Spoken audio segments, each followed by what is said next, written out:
This is the Israeli mixed judo team. They look pretty happy, right?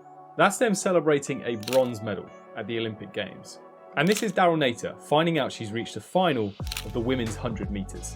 In today's ultra-competitive world where some believe that real champions don't celebrate third place, what we've seen at the Olympics in Tokyo is a much-needed reminder that the idea of success is a lot more complex than simply coming first. For some, it is about breaking world records and winning gold. But for others, it might be helping someone else become successful, or even just getting to the games in the first place.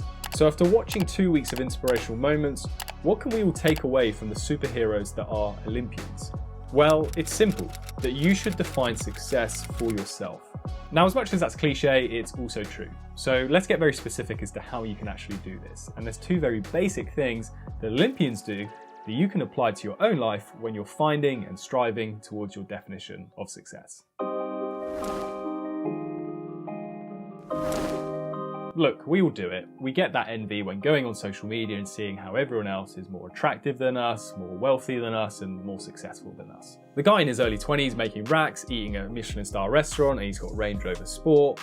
But then you're just potting around in your Vauxhall Corsa going through the Mackie D's drive-thru. But you'll never be successful if you keep comparing yourself to randoms on the internet. And that's one thing that Olympians are really good at doing. They're amazing at putting up the shutters and keeping their focus on one very specific goal that is meaningful to them. For some, this is just reaching the games in the first place, like a lot of the ROT, the Refugee Olympic team. Every single person there is literally won at life, to go from an existence of fear, near death, or persecution, to then end up competing at the world's greatest sporting event. Do you think they're going to be disappointed to come last in their race or event? Absolutely not, because in their eyes they've already won, and they're not preoccupied with other people's arbitrary notions of success. Now, if most Olympians fell into the trap of comparison culture, they'd probably give up on their Olympic dream in the first place. Because in most cases, they're racking up tens of thousands of dollars of debt to achieve their dream, whilst they're seeing all their friends start climbing the career ladder and gain financial security. And whilst Olympians are putting off having a relationship to focus on training, they're seeing all their friends getting married, having babies,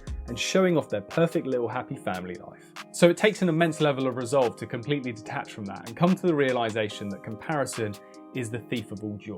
And so when keeping this in mind, it's also fine to recognize that you can celebrate successes that are a big deal to you, but might not be for other people. You best see this in marathons. Some races have 10,000 competitors and a small handful of 5 to 10 are actually running to win. And then everyone else is just running their own race. For one person, their success is just finishing the thing, and for another, it's breaking the 3-hour mark. So even if you're pursuing the same thing as someone else, comparison is completely irrelevant or unnecessary. And if you do buy into it, what that often leads to is perpetual misery or just a sense of unfulfillment.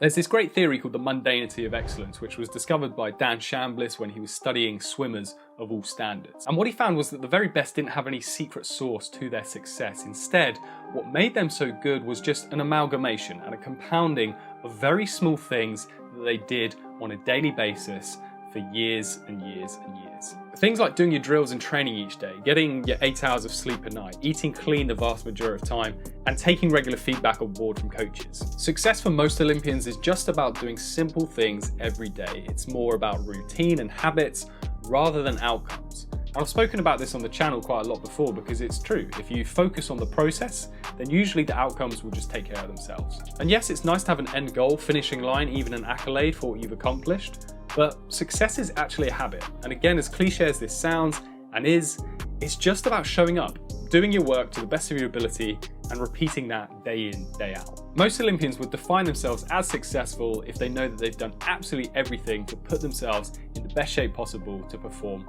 on the day. And unfortunately, sometimes factors outside your control get in the way on that day. I'm thinking recently with Dina Asher-Smith failing to make the 100 meters final and also having to pull out the 200 meters at Tokyo 2020 because she had torn her hamstring 5 weeks before the games. She was gutted, and rightly so, but in her post-race interview she still spoke of feeling incredibly proud to even be able to run at the Olympics.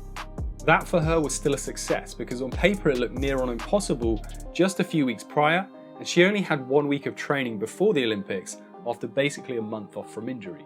So it's sometimes a case of just reframing success into the simple things. And look, obviously, Olympians have incredibly high standards for themselves, and so do the majority of us. But it's the accumulation of hundreds of tiny successes that we deem important day in, day out, that end up allowing us to feel a genuine sense of accomplishment and achievement. So just keep these things in mind if you're someone who's been a bit harsh on yourself when it comes to your relationship with success.